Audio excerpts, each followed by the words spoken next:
last year with him on tying shoes, but he also hasn't been the same since he got suspended in that one game in the playoffs when he elbowed Jason Terry. So that just shows just kind of like where his mental state is and the things that he goes about. So when you get rid of kind of like the safe haven that he had with guys like Novak, with Mike Woodson as the coach, I think that really plays into his performance because he's also been the one who has spoken out the most about picking up the triangle offense and how difficult it is. So I think he's just the kind of guy that doesn't accept change well. And when you change things on him, it's hard to kind of reel him back in after all the work that they did with Woodson, kind of almost getting him to play the best basketball I think that he has in his career. How big do you think, with J.R. Smith, how much does it feel like in this offense, he's kind of like when Chad Ochocinco, whatever the hell you want to call him, went to the Patriots and just couldn't figure out the Patriots' offense, which wasn't that complex. But how similar do you think those situations are with JR and the triangle and Chad Ochocinco with the Patriots? That's actually a really good comparison. I never even thought about that, but it makes a lot of sense because when you have someone with their personality, you try to fit it into kind of more of like a team aspect that has worked. Obviously, Bill Belichick's won Super Bowls before, even if they were cheating during them, and Phil Jackson's won multiple rings. And if he doesn't abide by what they do because it's not used to what he's doing, he's not going to fit in, and it's going to be really evident when you watch him play. Yeah, with the triangle, from what you've watched, how much of it do you think is they don't have the talent to run it? They don't have, a second superstar to go along with Melo?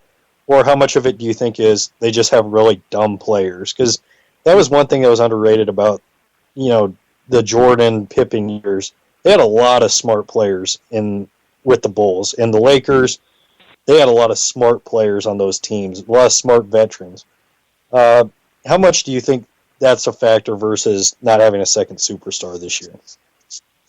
I think the IQ is actually a bigger factor in it. Because I know I've watched plenty of games, and I find myself saying more often than not, I just can't believe how dumb some of the players are, or the things they do, because it's really not too complicated of a system. It's just really the right way to play basketball. You'll see other teams running a lot of the same stuff that the Knicks do. The Spurs do some of the same things with some of their plays, depending on where they start from. So it's not like that's complicated of a thing to do. It's not really like the triangle. It's just a matter of understanding how to play basketball the right way. And some of these guys just are better ways playing one-on-one basketball, they're just not comfortable trusting something that they haven't been used to using, I guess you could say.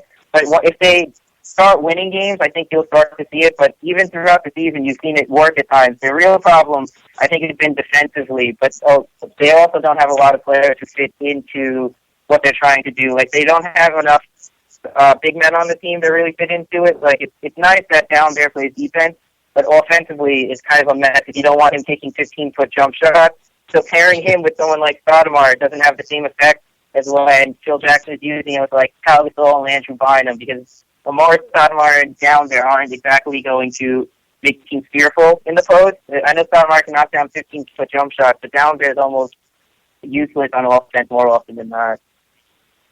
Yeah, when Dallin Bear, a few weeks ago, I was seeing him, stepping out and taking, jump shots. I'm like, every time you see him take a jump shot, I almost cringe. And it's like the most I want from Dallin Bear is a rebound putback on the offensive end. Yeah, that's really all he's useful for. I know that he's had some successful years fitting in and stuff, but it's not really going to help the Knicks having him step out and take 15-foot jump shots. I know he's capable of knocking them down, here and there, but that's the real big staple of what the triangle offense is a big man that can shoot the ball. And this season, Down Bear's only shooting under 44% from the field, which isn't going to help the Knicks at all.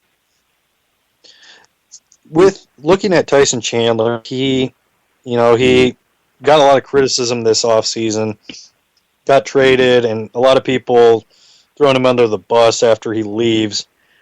He's, this year, 10.7 points, 11.5 rebounds, probably not averaging, Dallas, it's a lot different system.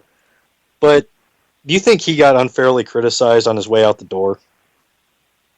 I personally never liked the signing of Tyson Chandler. I thought that's actually one of the reasons why the Knicks are where they are right now. And the seeing Chauncey Billups like they did to sign Chandler to the contract they did, I think actually kind of derailed the plan that they had set up. I know a lot of people like to place the blame on him, but I think he's actually the piece that didn't fit with the old team that they had. I think he's the one who never fit alongside Carmelo Anthony and Stoudemire. I don't think Stoudemire and Anthony were the problem. I think he was actually the problem, adding him to that duo. So, I mean, but would you agree though that he wasn't a perfect fit, but I don't think like he was a, throwing eggs on him as he's leaving. I don't think that was like I didn't feel like he, checked out completely last year. I thought he didn't play well, but I didn't ever feel like he was ever an issue. He should have been treated like he was an issue. Did you feel like he was a complete issue last year? No, that I don't agree with. I don't think that he was. If you watch the games, I know obviously it's hard to. He's not a guy that you can look at the stats and say like, oh, he's impacting the game like that. But I think he was actually one of the players who constantly, come out and try no matter what. I know he was injured at inconvenient times, which didn't help the Knicks. But he always seemed to come in ready to play and stuff. I know that he didn't fit in. Like I was saying before, I thought he was the problem with how they tried to mold this thing together. But at the end of the day, he's not the one who got offered the contract. He came here because they wanted him here. But like you're saying, I don't think he was deserving as much blame as he was getting. But I think he was one of the problems. But effort is one of the things that this Knicks team has lacked if you've watched them play. And he was one of the guys who always brought in no matter what the score of the game was. Well, we're going to go ahead and take our first break, the second hour. We'll be right back with Kenneth Teep of EmpireRightBack.com. Talk more NBA and more Knicks here on LateNightSportsRadio.com.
Millionaires are being made all season long at DraftKings.com, America's favorite one-week fantasy football site. One-week fantasy means no season-long commitments. Play whenever you want. Got a player who's hurt? No problem. Injuries won't derail your shot at victory because it's like a new season every week, so you're never stuck with the same players. Pick your team in minutes, and you could be on your way to winning huge cash. This season, one listener turned $10 into $5,000. Another turned $2 into $10,000, and a new millionaire has been crowned nearly every week this season at DraftKings.com. You could be next. Imagine winning $1 million in one day just playing fantasy football at DraftKings. Head to DraftKings.com now and use promo code Spreaker to play free in the $10 million Fantasy Football World Championships. DraftKings.com. Bigger events, bigger winnings, bigger millionaires. Enter Spreaker now at DraftKings.com. DraftKings.com. That's DraftKings.com. Who the hell can wait till morning? Talk now at LateNightSportsRadio.com.